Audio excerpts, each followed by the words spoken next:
আসসালামু আলাইকুম। বাংলা সংবাদে আপনাদের সবাইকে স্বাগত জানাচ্ছি। আমি ফিরোজ তোহা। শুরুতেই বিআরবি কেবলস সংবাদ শিরোনাম।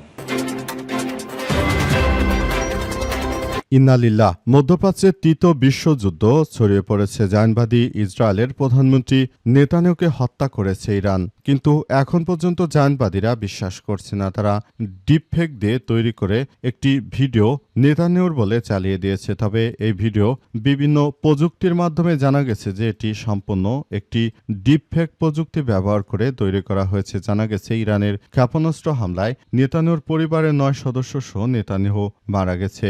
এ অবস্থায় আসলে এখন পর্যন্ত এই কুখ্যাত সন্ত্রাসীর কোনো সন্ধান পাওয়া যাচ্ছে না। এতে মুসলিম বিশ্ব থেকে অনেকেই অনেক প্রতিক্রিয়া জানাচ্ছে। অনেকেই বলছে যে শয়তান সহজে মরবে না, আবার অনেকেই বলছে আলহামদুলিল্লাহ, এই ইহুদি শয়তানের মৃত্যু হয়ে গেছে। চলছে হামলা পাল্টা হামলা। আর মার্কিন যুক্তরাষ্ট্র দখলদার ইসরায়েলি বাহিনী তারা কোনোভাবে আসলে তেমন কোনো কিছুই অর্জন করতে পারছে না। পুরো মধ্যপ্রাচ্য জুড়ে তারা এই ধরনের সংঘাতময় পরিস্থিতি ছড়িয়ে দিয়েছে।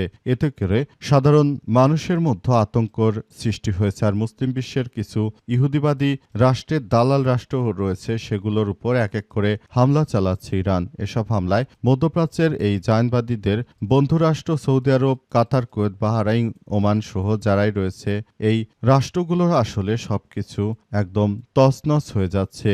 আর এই মুহূর্তে আমাদের হাতে এসেছে যুদ্ধের সর্বশেষ গুরুত্বপূর্ণ সব থেকে তাজা আপডেট সংবাদ আপনাদের জানিয়ে দিব। প্রথমেই জানাবো, সৌদি আরবে 90 মিনিটে ধেয়ে গেল 37টি ড্রোন।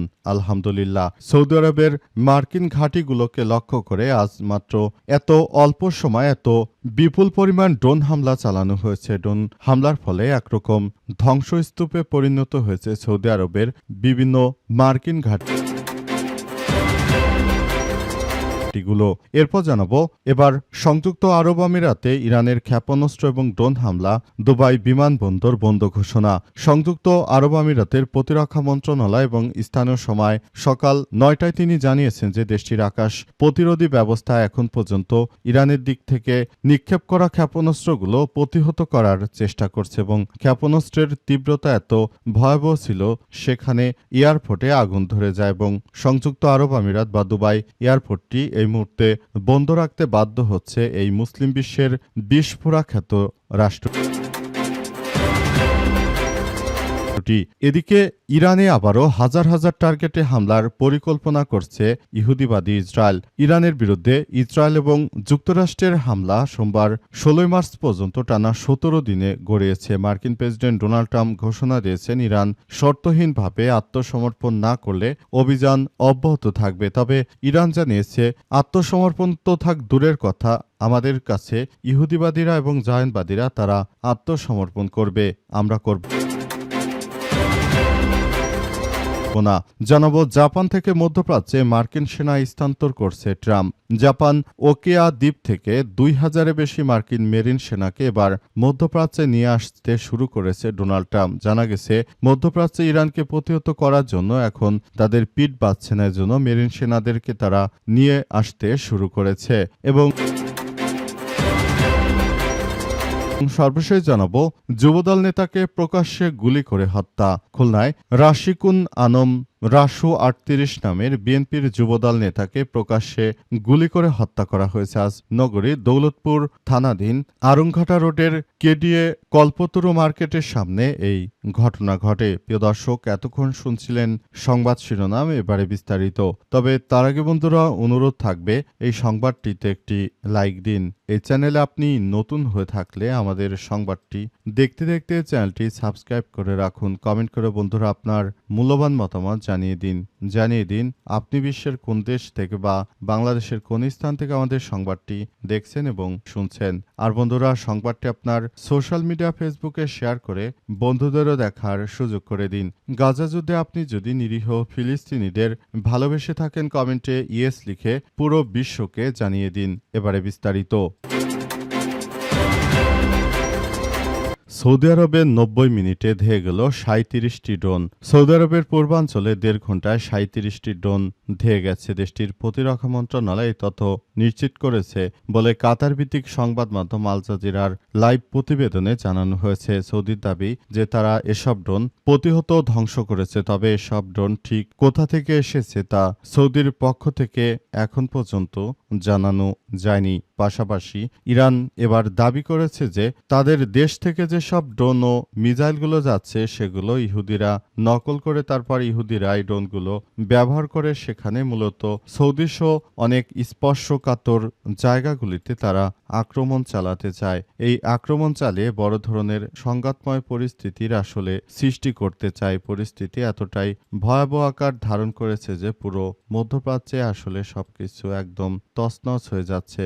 দখলদারেরা যে কার্যক্রম আসলে চালিয়ে যাচ্ছিল সেই কার্যক্রম থেকে মুসলিম বিশ্বকে বাঁচানোর জন্য বড় ধরনের এই সংঘাতময় পরিস্থিতির মধ্য দিয়ে আবারও পৃথিবী এগিয়ে যেতে চলেছে এবং সবকিছু আসলে তছনছ হয়ে যাচ্ছে। মধ্যপ্রাচ্য জুড়ে যে সংঘাতময় পরিস্থিতির সৃষ্টি হয়েছে সেই পরিস্থিতি আসলে এতটাই জটিল আকার ধারণ করেছে যে পুরো মধ্যপ্রাচ্য জুড়ে যে সংঘাতময় পরিস্থিতি ছড়িয়ে দিয়েছে জায়নবাদীরা, সেগুলোর আগুনে এখন তারাই পুড়ে পুড়ে মরছে। তাদের নেতানেহতাকে খতম করে দেওয়া হয়েছে। এখন নেতানেহ কোনো মিটিংয়ে উপস্থিত থাকতে পারছে না। সবকিছু নেতানেহুর একদম শেষ হয়ে গেছে। নেতানেহু তিনি নিজে পুরো ইসরায়েল জুড়ে তিনি সবকিছু নিয়ন্ত্রণ করতেন। এখন তিনি এবং তার সন্তান সহ কেউই সেখানে উপস্থিত হতে পারছে না। মোট কথা নেতানেহুর ছেলেরও কিন্তু গত বছর তার বিয়ে হয়েছিল, কিন্তু এবার পুরো পরিবার সহ মারা গেছে এমনটাই জানা গেছে।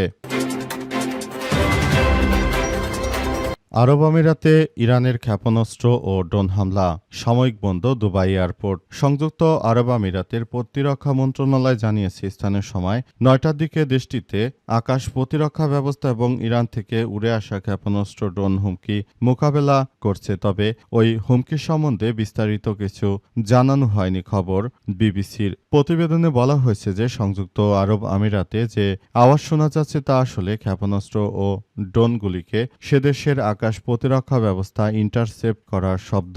এর আগে দুবাই আন্তর্জাতিক বিমানবন্দরে বিমান চলাচল সাময়িকভাবে স্থগিত রাখার কথা জানিয়েছে সেখানকার কর্তৃপক্ষ। আজ ভোরে বিমানবন্দরের কাছে একটি ড্রোন আঘাত হানায় জ্বালানি ট্যাঙ্কারে ভয়াবহ আগুন ধরে যায়।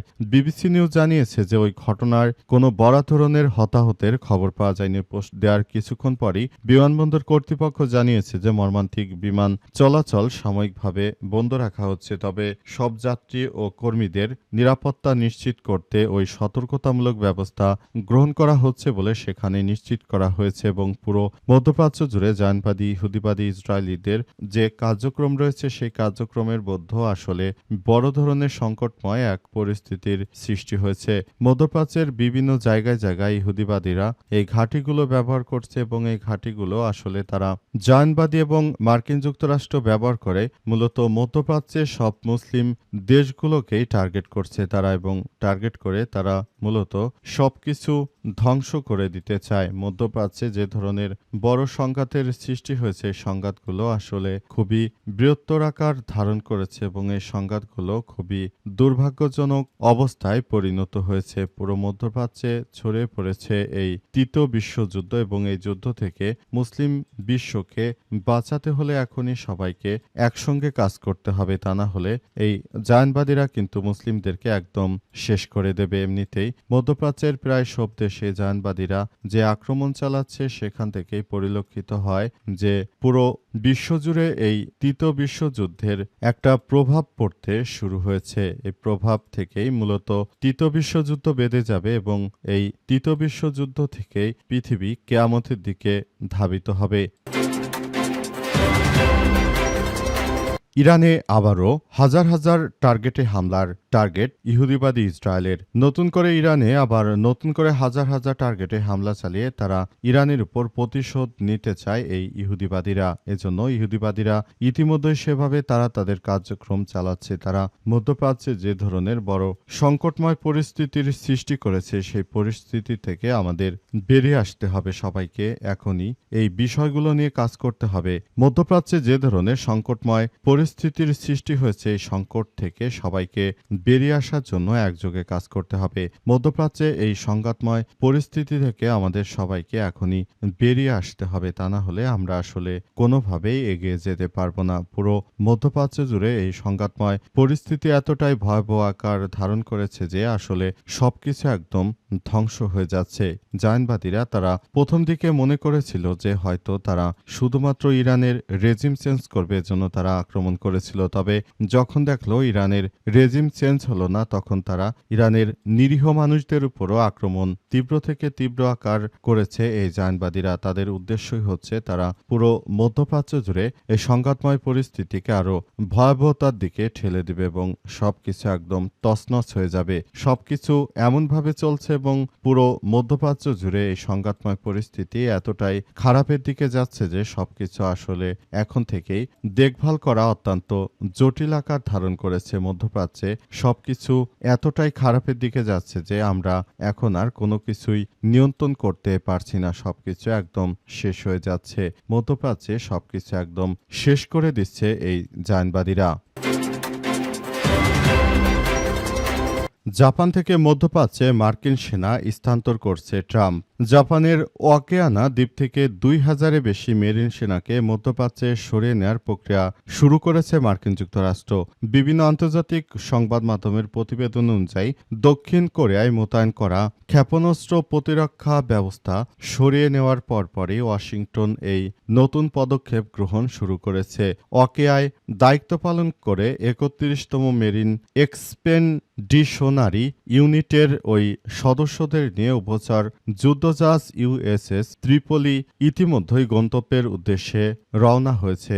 জাপানের দক্ষিণ পশ্চিম অঞ্চলের সচিবালয়ের বন্দর থেকে যাত্রা করা ওই যুদ্ধজাহাজ একটি অত্যাধুনিক F-35 যুদ্ধবিমানে সজ্জিত এবং সেগুলো নিয়ে তারা ইতিমধ্যেই মধ্যপ্রাচ্যের দিকে রওনা দিতে শুরু করেছে। সেই যুদ্ধজাহাজ থেকে তারা ইরানকে প্রতিহত করার জন্য মধ্যপ্রাচ্যে যাচ্ছে এবং পুরো মধ্যপ্রাচ্য জুড়ে তারা আবারও তাদের আধিপত্য ফিরে পাওয়ার জন্য সব ধরনের প্রক্রিয়ার মধ্য দিয়ে যাচ্ছে তারা, এমনটাই জানা গেছে। তাদের উদ্দেশ্য হচ্ছে ইরানকে যে কোনো মূল্যে থামানো, কিন্তু ইরান আসলে এখন আর থামতে চাইছে না। ইরান তারা তাদের সর্বোচ্চ শক্তি দিয়ে এই জায়নবাদীদের বিরুদ্ধে লড়াই অব্যাহত রাখার ঘোষণা দিয়েছে এবং সেভাবেই তারা লড়াই করে যাচ্ছে। পুরোপুরি মধ্যপ্রাচ্য জুড়ে সংঘাতময় পরিস্থিতি আসলে চালিয়ে যাওয়া হচ্ছে।